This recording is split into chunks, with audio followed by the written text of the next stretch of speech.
तिचं तर भीतीने पाणी पाणी झालेलं आहे. चेहरा पांढरा फटक पडलेला आहे.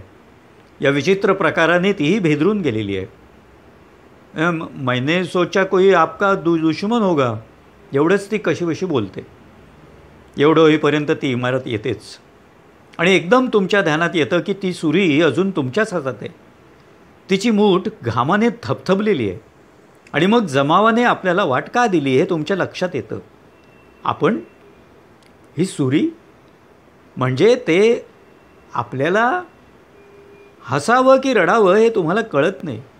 सुरी मारून आपल्याला जिथे एका घावात दुधी भोपळाही चिरता येत नाही. लीजिए आपकी सुरी. आप ऊपर तक आएंगे, मुझे डर लगता है. तिच्या स्वरात कंप असतो. मगाच्या प्रसंगाने तिचं शरीर अजूनही कापत आहे. अच्छा चलो. तुम्ही इमारतीच्या मुख्य दरवाजातून आत येतात. छुरी ले लो. ती सुरी घेण्यासाठी आत पुढे करते, पण एवढ्यात एक अडचण तिच्या लक्षात येते. पर्सची झीप उघडायला दोन्ही हात मोकळे हवेत. ती झीप उघडते, दोन्ही हातांनी पर्सचे बंद धरते आणि म्हणते रखो. तुम्ही सुरी त्या पर्समध्ये ठेवता. बाबूजी आपको तकलीफ दे रही हूँ, ती लीनपणे म्हणते. त्या लीनपणाने तुम्ही भारावून जाता. 4थ्या मजल्यावर तिची खोली असते. ते 4 काळोखी जिने चढून जाणं महा कठीण असतं आणि मध्येच उई असा उद्गार करून ती खाली बसते. क्या हुआ, तुम्ही थांबून विचारता. कुछ नहीं, हमारा पैर. ती कशीबशी उठून उभी राहते. क्षणभर श्वास घेते, मग चालू लागते. बहुधा तिचा पाय मुरगळला असावा. तशीच लंगडत लंगडत ती आणखीन 2 जिने चढते. खोलीच्या दाराला कुलूप आहे. ती पर्समधून किल्ली काढण्याचा प्रयत्न करते. सामानाच्या गर्दीत ती सापडत नाही. येवाना तिच्या मुद्रेवरचा उत्साह पार नाहीसा झालेला आहे. ती त्रस्त दिसू लागली आहे. अखेरीस किल्ली सापडते. ती कुलूप उघडू लागते. अच्छा तो मैं चला. तुम्ही तिला सांगता ठहरो ना, जरा चायवाय तो ले लो. इतनी तकलीफ उठाली. पुन्हा तेच अर्ज. क्षणभर तुम्हाला थांबण्याचा मोह होतो. नुकत्याच घडलेल्या प्रसंगाने झालेला मनाचा गोंधळ, 4 मजले चढून आलेला थकवा, तिचं घर पाहण्याची उत्सुकता आणि या सर्वांवर कळस म्हणजे तिने गोड आवाजात केलेला चहाचा आग्रह. तरीही तुम्ही सावध असता. कुणा अनोळखी घरात जाऊन भलत्या भानकडीत पडण्याची तुमची इच्छा नसते. म्हणून तुम्ही तिच्या विनंतीला नकार देऊन चालू लागता. असंख्य वेळा शुक्रिया म्हणून ती तुम्हाला निरोप देते आणि कुलूप उघडू लागते. तुम्ही 8-10 पायऱ्या उतरता. एवढ्यात वरून हाक येते, देखिए तो. तुम्ही वळून पाहता. जिन्याच्या कडेशी तिचा अजिजी करणारा भाबडा सस्मित चेहरा दिसतो.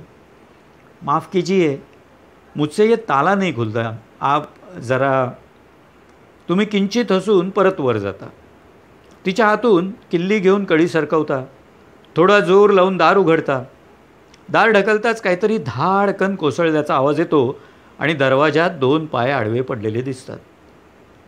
तुम्ही विस्मयाने पुढे होता. दरवाजातून आत जाताना भयंकर आत एक प्रेत पडलेलं आहे.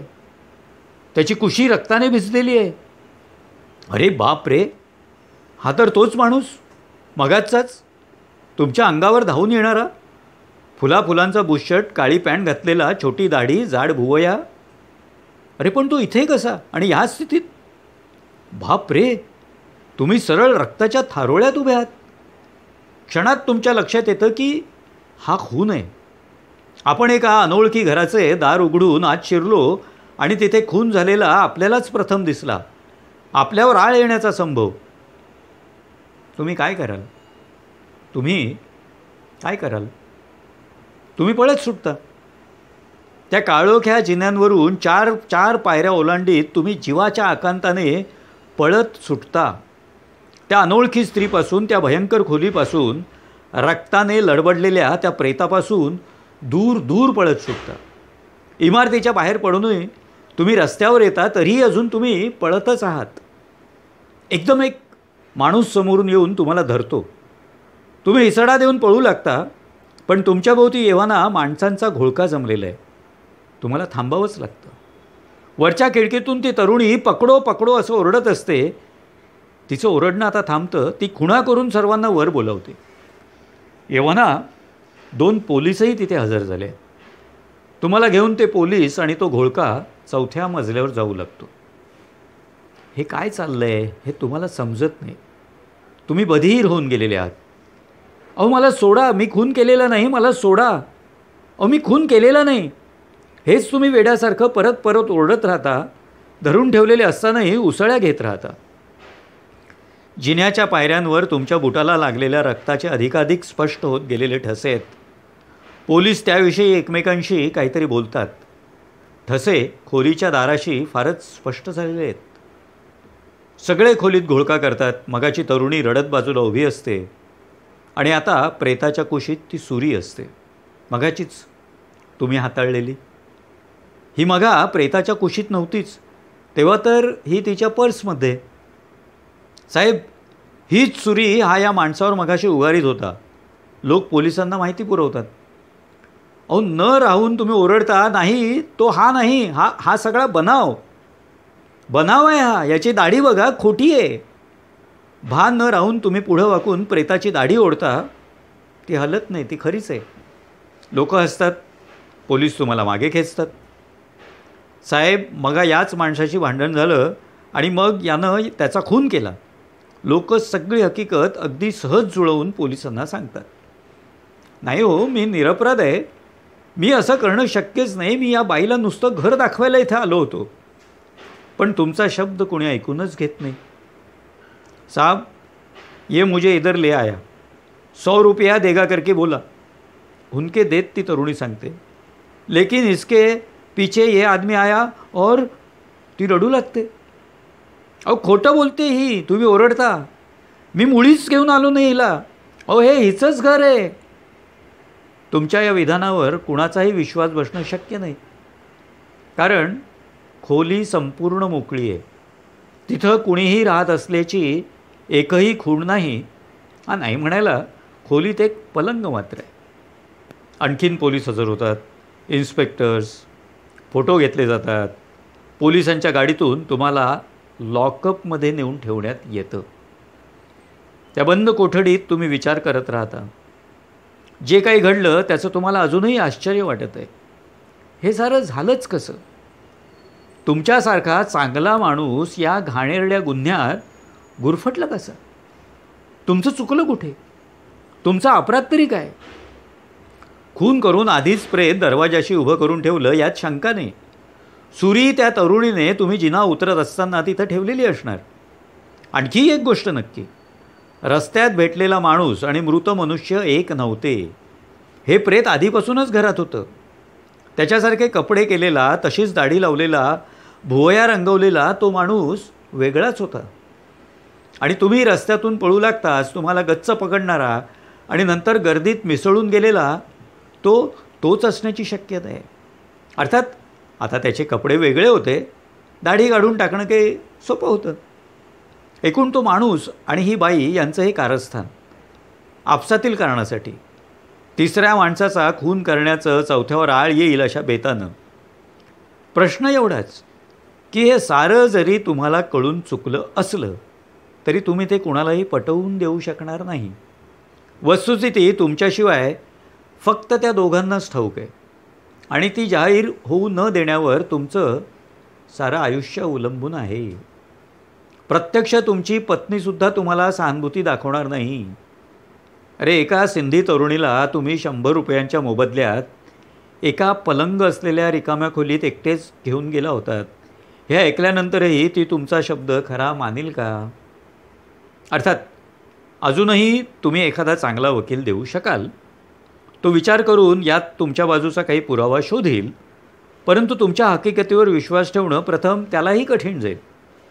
2 सारख्या कपड्यातील माणसं, सुरी नुसती पाहण्यासाठी हाताळणं, घराचा पत्ता दाखवण्यासाठी कुलूप उघडण्यापर्यंत सारं करणं, छे, हे सारं कसं अगदी काल्पनिक जुळवल्यासारखं वाटतं असंच तो म्हणेल. तरी तुम्ही त्याच्या अशील असल्यामुळे तो एकवेळ तुमचं सांगणं पटवून घेईल. पण कोर्ट त्यावर विश्वास ठेवील का? तुम्ही गुन्हेगार आहोत याला पुष्टी देणारे असंख्य पुरावे आहेत. अनेक लोकांनी तुम्हाला त्या माणसावर सुरी उगारताना पाहिलेलं आहे. ती स्त्री तुम्हाला बिलगलेली पाहिलेली आहे. तुम्ही तिच्याबरोबर इमारतीत शिरताना आणि नंतर खुनाच्या जागेपासून पळत जातानाही पाहिलेलं आहे. या उलट तुमचा यात काहीही संबंध नव्हता. याला फक्त तुमच्या शब्दांशिवाय दुसरा काय पुरावा आहे? तो तर बापडा मेलाच आहे. भांडणानंतर खून करण्या इतका वेळ नव्हता म्हणून खून आधी झाला होता असं म्हणावं का? पण तुम्ही इमारतीत शिरल्यापासून बाहेर पडेपर्यंत मध्ये किती वेळ गेला? तिच्या गतीनं तुम्ही 4 जिने चढलात. मग तिचा पाय मुरगळला. तुम्ही थांबलात. मग ती अतिशय सावकाशीने चढू लागली. मग चहाचा आग्रह, आभार, कुलपाशी खटपट. मग तिने तुम्हाला बोलवलं. तुम्ही कुलूप उघडलं. प्रेतापाशी काही क्षण थांबलात. छे छे छे, वेळाच्या मुद्द्यात काहीच अर्थ नाही. सुरी तिच्याकडे दिली म्हणता, पण हे पाहिलं कोणी? अहो, तुम्ही इमारतीच्या बाहेर असताना तिनं ती घेतलीच नाही. कारण जिन्यात घेतली तेव्हासुद्धा तुम्ही ती तिच्या पर्समध्ये ठेवलीत. म्हणजे तिच्यावर केवळ तुमच्याच बोटांचे ठसे उमटले. आणि शेवटी तिनं ती प्रेतात खुपसून ठेवली आहे खरं. पण बऱ्याच तरुणप्रमाणे तिच्याही हातात एक चिमुकल्या रुमालाची घडी होती. नंतरही ती त्याच रुमालाने डोळे टिपत नव्हती का? तुमच्या बाजूचा एखादा पुरावा सापडून तुम्ही सुटणं हा एक चमत्कारच मानावा लागेल. पण समजा तो चमत्कार घडला आणि तुम्ही या आरोपातून सुटलात, तरी तुमच्यावर खुनाचा आरोप आला होता हे कोणी विसरेल का? तुमची नोकरी तर जाईलच, पण तुमची पत्नी, मुलं यांची काय स्थिती होईल? तुमचं समाजातलं स्थान, तुमची आजवर सांभाळलेली पत लक्षात घ्या. गुन्हेगार म्हणून सापडेपर्यंत प्रत्येकजण संभावित असतो. आणि उद्या सकाळी वृत्तपत्रात ही बातमी येताच तुमचा संभावितपणा. वृत्तपत्रात बातमी? म्हणजे ज्या बातम्यांवर एरवी तुमचा विश्वासच बसत नाही अशा भडक घाणेरड्या बातम्यांसारखी बातमी. असली कृत्य करणाऱ्या, ज्यांना एरवी तुम्ही नरराक्षस म्हणता, त्यांच्या मालिकेत उद्या तुम्ही स्वतः. भयंकर, फार भयंकर. इतकं घाबरून जाण्याचं कारण नाही. असा प्रकार तुम्ही समजायचा आहे. रोज संध्याकाळी तुम्ही सुखरूप घरी येता, बायको मुलांशी मजेत गप्पा मारता. गुन्हेगारीशी तुमचा कधी संबंधही येत नाही. वास्तविक आत्ता सांगितलेला प्रकार हजारात का लाखात एकाच्याही वाटेला येत नाही. आपली एक शक्यता सांगितली, एवढंच. तरी होती रत्नाकर मतकरी यांची एक अफाट कथा. चव महाराष्ट्राचे मनःपूर्वक आभार. हा एक विलक्षण प्लॅटफॉर्म आहे त्यांचा. वाचा आणि वाचू द्या. मित्रांनो, तुम्हालाही वाचनाची आवड असेल, तुमच्यामध्ये पण हौस असेल वाचून दाखवायची, तर बनवा आपला एखादा व्हिडिओ आणि पाठवून द्या चव महाराष्ट्राचीला. आणि बघत राहा चव महाराष्ट्राची. धन्यवाद.